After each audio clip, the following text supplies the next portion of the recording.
ऐसन बॉल डलली ऐसन बॉलिंग कैली गिर गइल दिल के विकेट। ऐसन बॉलिंग कैली गिर गइल दिल के विकेट।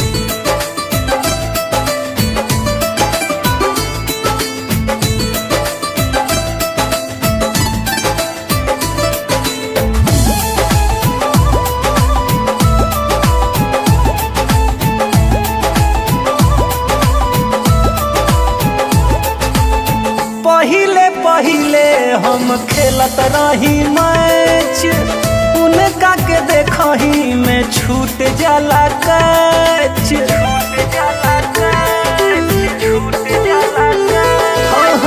पहिले पहिले हम खेलत रही मैच उनका के देखही में छूट जाला कैच।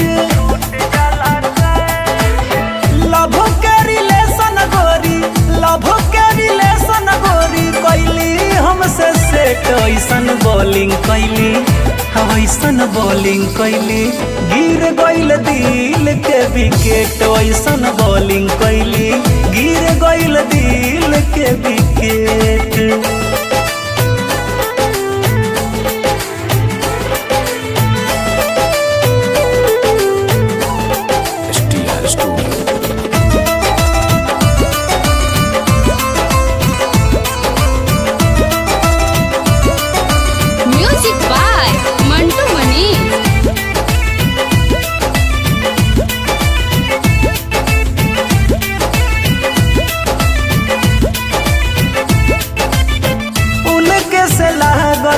सनेहिया के डोरिया रूपवा के रानी बाड़ी चांद के अजोरिया।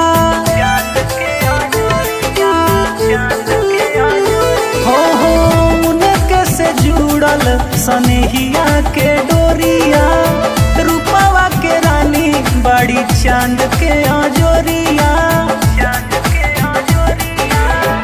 मनवा बेचैन बावे मनवा बेचैन बावे करे खातिर भेंट। ऐसन बॉलिंग कैली ऐसन बॉलिंग कैली गिर गइल दिल के विकेट। ऐसन बॉलिंग कैली गिर गइल दिल के विकेट।